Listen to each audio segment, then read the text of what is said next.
I'm Mr. Seán Gallagher, who is another one of our presidential hopefuls. So thanks very much, first of all, for taking some time out to come and see us. Delighted to be with you, Dan. So first of all, we'll start with the very obvious questions. Is why should we vote for you? Well, it's a question that everybody is going to ask all the candidates. The first is I'm standing as an independent candidate, and I think there's a great appetite to take this particular role, which is above politics and beyond politics, and should remain so, out of the political system. The approach shouldn't be seen as a trophy for a political party. We're electing the president of the people. I suppose the first thing is to say, well, what is the role, and how am I suited to it, and what skills have I got to deliver in that area. The first is there's a job of work to be done at home, and that's very much about building confidence in individuals and in communities, and to breed a sense of belief back into ourselves, because I think that's the first thing that has been severely hit. And then there's a piece of work to be done around building our reputation abroad. We have a very strong reputation, irrespective of what people say. In the financial markets, yes, it has suffered, but internationally around the world, wherever I travel, people still love Irish people, and we need to be proud of that and build on it. So my skill set is much broader than being an entrepreneur. Yes, I've been an entrepreneur for a decade, and for 5 or 6 years before that I worked in the enterprise boards with the Department of Enterprise, building and supporting many entrepreneurs. But I have a broad track record behind that, which is starting in agriculture and farming, being a youth worker in a community, professional youth and community worker.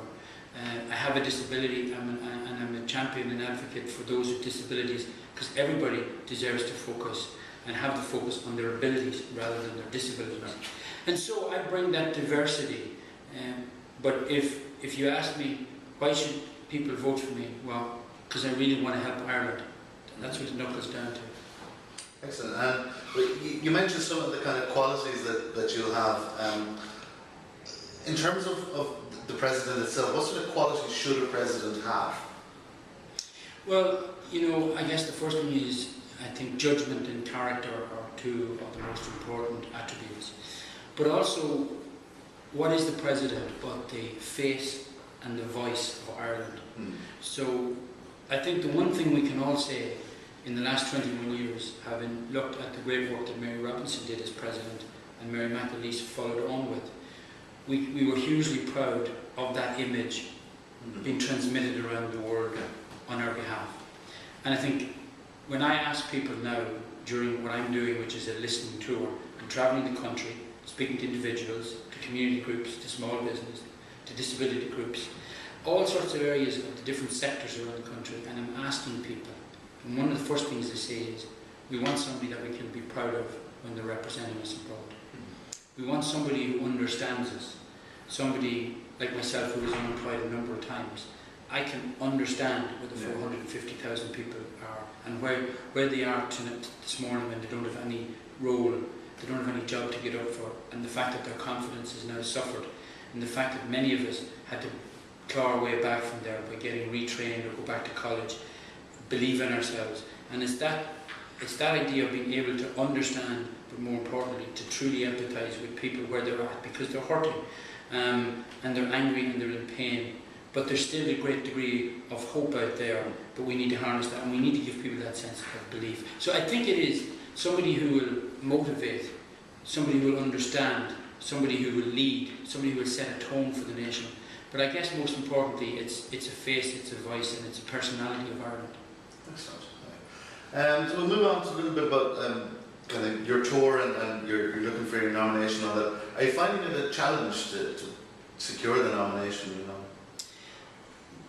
The nomination process, particularly for an independent, is very challenging, because you either get the 20 Oireachtas members to support your candidacy, or in my case, I chose to go down the council route. So there are 34 councils. So you have to write to those and present to as many as you can. And then obviously many of those are controlled by the political parties. So it's a challenging role. However, I'm delighted to have received the indicative support of 5 councils. Not insignificant that there is one in each of the 4 provinces. And I've received support from all political parties and independents. in those 5 councils. And so I'm very optimistic that when the time comes and the election order is effectively signed by the Minister for Local Government, that I will secure a nomination, because I believe truly that many of the councils, notwithstanding the fact that they have political allegiances, really honour the fact that they have a role under the Constitution in nominating someone for this important office at this important time. Excellent. And do you think it's a fair system, the way it works out between county councils and Oireachtas support? Well, it's very much, weighed in favour of political parties and not in favour of independents. And I think all of us who are independents, have had to work very hard to come through the process. But I guess it is, I think, a difficult process for independents, and is not conducive to bring independence forward. And I think the appetite out there among the electorate that I've been speaking to is to have lots of independence, but to broaden it out way beyond a trophy for political parties. I think it needs to be looked at, and I think it has been looked at. There have been many reports on how it could be opened up, but I guess the truth of it is the rules are the rules, and we're on the pitch and we have to play by those. Absolutely. Well, you are running as independent, and I mean, it's no secret that you were involved with and associated with Fianna Fáil in the past. What made you decide to just go down the independent route rather than maybe considering asking Fianna Fáil for the nod? Well, I suppose the first thing is, I am standing as an independent. It's very hard to grow up in Ireland, and if you want to get involved in making change or getting your views or voice heard out there, it's very hard to do that and not join some political party. And so where I grew up in Cavan, the local organisation that was active in my area was Fianna Fáil, and the people who were there happened to be the chairperson of the local GAA club and the local community association. And I, being involved in Feroiga and being involved in youth work heavily at the time, wanted to voice my views of the need for services for young people, which I backed up later by becoming a professional youth worker through Maynooth University. So I got involved there, and my view is, I was a voluntary member of a political organisation. I was never elected as a TD or minister or councillor, but there are tens of thousands of people in Fianna Fáil and hundreds of thousands of people who have voted for them, like all political parties. And I think it's dangerous now to be demonising people who are members of a political party. In fact, all my life I have suggested and encouraged particularly young people to get involved, because we need more young people, more business people, more women, people from every walk of life in to change the political system. So I'm not at all, and I've never made a secret of the fact that I was involved. But for me, the role is and should be above politics. And over the last 3 years, I've been in every single part of this country on the back of my profile as being an entrepreneur and encouraging entrepreneurs. But I've been invited to groups that have nothing to do with enterprise as we know it, but certainly lots of people who want to create change and improvement in their communities. So I've worked with communities to acknowledge them, to mentor them, to give them ideas and to facilitate their regeneration of their own areas. I've worked, even recently I was down with 100 people in Navan with the VC who were unemployed and struggling to find their way back. I was recently in Mullingar with about 300 people, and I met a number of those during my listening tour last week who have now set up small businesses. And so I believe there's lots of people out there who just need encouragement, and for me, my message is best delivered across to the public without being constrained by a political party. My loyalty is not to political parties but to the country first, and I think that's where all our loyalties need to lie. This is about Ireland. Excellent, great. Initially when you announced your intentions, and since you've been on your tours and so on, you are still considered by a lot of people to be a kind of a celebrity candidate, and a lot of people aren't taking it seriously, or taking a more cynical view that you're just using this as a platform for self-promotion for future entrepreneurial enterprises. What would you say to people who are taking that view, and has it been difficult to convince people of the seriousness of your running? People who wouldn't know me might come to that conclusion, but those who do, and those that I've worked with, many thousands over the last 3 years, know that I'm about much more than enterprise. And the idea of being a celebrity candidate, yes, I have a high recognition factor because it's Ireland and we're a small country, and I happen to be in a programme that's well viewed. But when people look at me, the first thing is I'm not doing it for enterprise. In fact, I've stepped back from all my enterprise projects, all commercial interests. I've stepped back to focus on this.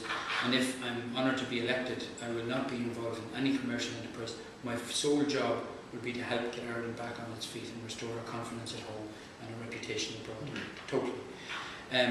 With regard to convincing people, people who, and if anybody read Fiach Kelly's piece where from the Irish Independent, where he was on our listening tour in Athlone and Mullingar, I think he got a sense that when he went into groups in shops and shopping centres and meeting ordinary people out about their day-to-day business on the street, he got a sense that I had a strong recognition factor, but he also got a sense that people knew more about me than perhaps he might have thought. And again, when we went into projects like Living Links and the Open Door project in Mullingar, where people are working with those dealing with bereavement or suicide, or who have are suffering the consequences, the real consequences of being unemployed. There were lots of people in that room, those rooms and in those projects, who had heard me speak and who had worked with me in Feroica, with the Goshka Awards, unemployed groups. And so on the ground people know that I've been much more than an entrepreneur, and that's part of my listening tour, to make sure that people are getting that message. But also I'm listening, because that's the important thing now. This is not just for me to come out and say I want to be president and here are my views. The truth is, this is a presidency for the people, and therefore the people need to be asked, what is it that you want now? Just as Mary Robinson, when she became president, redefined the role. The role had, in many ways, had stagnated and was seen very much as a ceremonial role purely. Mary Robinson did a great amount to widen the role and redefine it.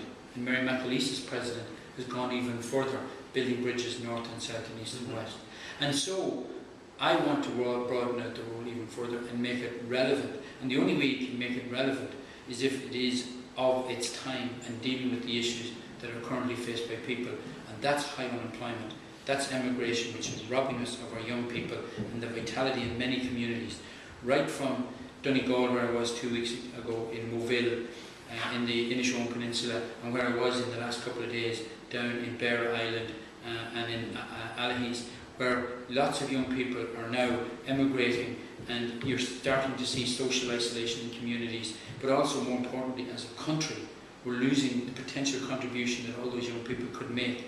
And the onus for us here at home is to make sure that we create opportunities to allow these young people to come back with their gained expertise and their experience, so that they can contribute to the development of the next phase of Ireland, which is more than just about economy, but is about a broader society based really on sustainable principles.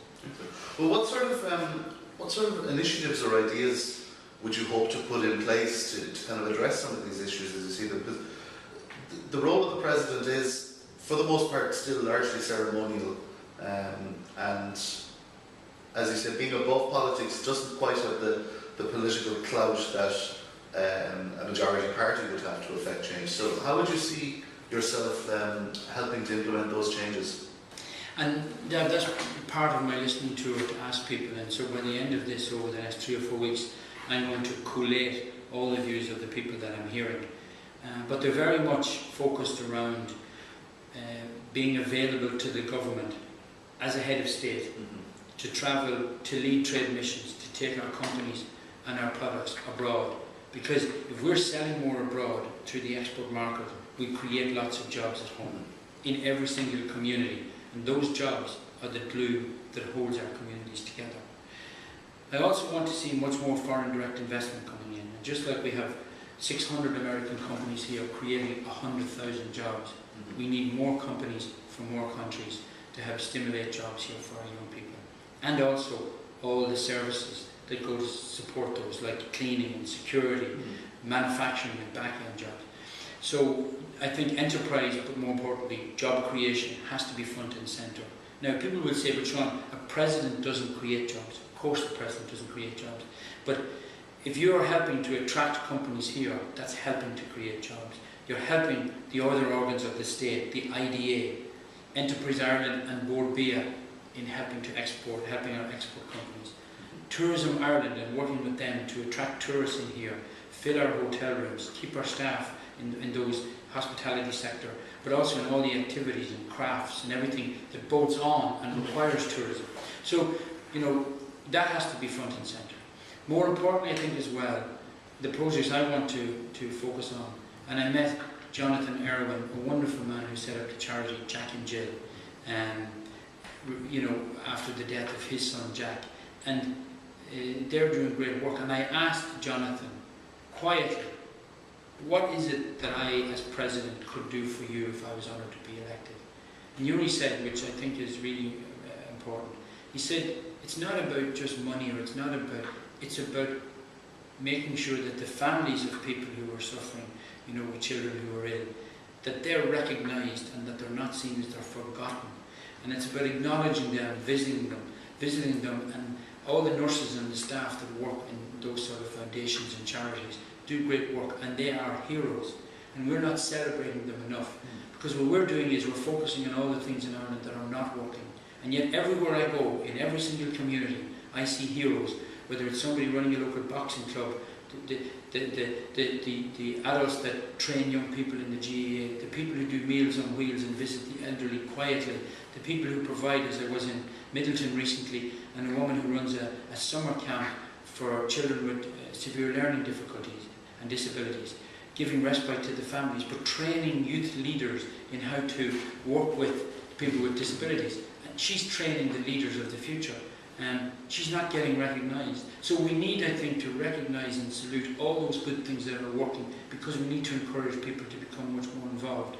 Also, I do want to be a voice of people who suffer unemployment, because just like mental health and other issues, people who are unemployed, people think it's just purely economic. It's much deeper than that. It's human. And I've been unemployed 3 times. I know you lose your confidence because you don't have a job title. You don't have the same income, so you stop socialising. And you lose the very network from which you will get your next job. Because most of us know you get your jobs not from adverts and papers, but mostly you get them through your network. And people lose that sense of confidence. And when you're unemployed for 6 or 12 months, it is so much harder to come back. So we need people to stay engaged, whether that's in sport, community organisations, but we need a wider consensus where people are not treated differently because they're unemployed, because through no fault of their own, they can't find a job. And we need to encourage them to have the confidence to reinvent themselves. And I say to people all the time, you had a job, but you're far more than your job. And what are your skills and your interests, and how can we get you retrained and back into the workforce? That's a message of hope we need to give to people, because many people are losing hope. Excellent. So a question has come up a couple of times for the other people we've spoken with as well. Have you any thoughts or opinions on the kind of the term of office for president, how long it lasts, and on the wages that the president receives? I guess, you know, it's difficult to address these because they're sort of set, and in many ways, I mean, it is the government who set the salary. The term is laid down, and I believe that there is some discussion, you know, with the government in terms of changing that. Whatever the government set the term, whatever the salary is, I'm not interested. What's driving me is not the salary. What's driving me is I see a job of work to be done, which to me is a real sleeves rolled up job to get in, to make myself available, to work with every single organ of the state to say, how can I and we, working together, lead a change in the conversation, to give ourselves back our confidence, to focus on other people who are excluded, to try and get people involved, to help create jobs, to attract more tourism, all of those things. I want to get the job done. That's been my track record, whether that's in youth work or in enterprise. I see a job of work that needs to be done for Ireland, and I'm stepping forward because I can't stand back. Excellent. Have you any thoughts on the proposed election date being on Thursday? Because obviously there are a number of issues and difficulties for people, especially students who may want to vote? I think, last year I supported a campaign of the students, Your Future, Your Vote, in the last election, and I support that now. I think we need, and as a former youth worker, but as somebody who believes absolutely passionately in getting young people involved, because they're the next leaders of the future. More importantly, the future will be theirs, and so we need them to get involved actively. I support having it on a date where students can vote, and so very much I would encourage that the date be set to facilitate students and people who want to come home, otherwise we exclude them from the very process. Excellent. Have you any other final kind of thoughts, I suppose, before we wrap up? Sell it to us, as it were. Well, the first thing that concerns me when I hear some of the coverage is people say, do we need a president at all? And my view is that there will be a president elected on the 27th of October. And it's a role which now comes at a crucial point. And people say, well, you can't really do much as president. And I say, look back over the 21 years and tell me that Mary McAleese has not contributed as president, and her husband Martin, to build the peace process and to contribute to that. She didn't start the peace process, but I think all of us will look back and say that she contributed greatly to its advancement. And why did she do that? Because of her background, her experience and her expertise, and her ability to empathise with the communities. And she built bridges north and south and east and west, culminating in the visit of the Queen, which has been beamed and transmitted throughout the world. That shows us in a certain light. People can't tell me that Mary Robinson, when she was president for her 7-year term, that she didn't put women at the centre of the agenda, that start the discussion about linking up with the diaspora and social inclusion. Both of those themes, and presidents don't have policies, presidents have themes, both of those themes were relevant because they were current and because they were based on the experience of the person who took office and the person who was driven by their particular themes. I think now there is a role that the President can play in lifting our spirits, in helping to re-establish the very foundation of the values that are at our core. And I think we lost some of those in the last 15 years. But I see them coming back now, where people are re-engaging in community, knowing that it's not the individual, but it is in the collective that will write the new chapter. And I believe that there's an appetite now for hope, for positivity, not for some false optimism, but a sense of self-belief, and more importantly, what I learned as a young person growing up with a disability, but through the youth work and the youth training I got, was a sense of self-determination. Our future as a country won't happen to us. It will be created by us. And we have to believe in our ability to shape our future. Otherwise, you wouldn't come to work. People wouldn't get out of bed to go to college to finish their education if they saw no hope. Our job is to believe in ourselves, and our job is to give leadership to all those people who are now lost. That's what I want to do, and it's only a job that can be done together. But I'm stepping forward now because I really believe we need to change this conversation. We need to move away from all the things that are not working and give people a sense of hope that they can make a difference. Every single one of us in every single community can make a difference, and that's what I want to do, is to make a difference. Excellent. Well, Seán, thanks very much for your time. I really appreciate it. Best of luck with everything else. Thank you, sir.